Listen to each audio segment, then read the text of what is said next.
अस्सलाम वालेकुम दोस्तों, उम्मीद करता हूँ सब खैर खैरियत से होंगे। तो ये लोग हरम बाग की सफाई कर रहे हैं, तो मैंने एक शॉर्ट सा क्लिप बनाया। अगर वीडियो अच्छी लगे तो लाइक और शेयर करें, और साथ हमारे चैनल शायद चाय वाले को ज़रूर सब्सक्राइब करें, ठीक है।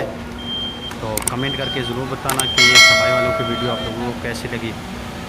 तो इंशाल्लाह आप लोगों के लिए अच्छी अच्छी वीडियो बनाएंगे। तो ज़रूर सपोर्ट करें अपने भाई को, और साथ हमारे चैनल को भी सब्सक्राइब कर लें। तो वीडियो को मुकम्मल वॉच किया करें। बाकी इंशाल्लाह ये चैनल आप लोगों के लिए है, और आप लोग ज़रूर सपोर्ट करें।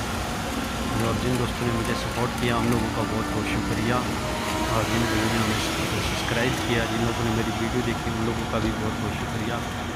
तो इंशाल्लाह आपके लिए अच्छी अच्छी वीडियो बनाएंगे।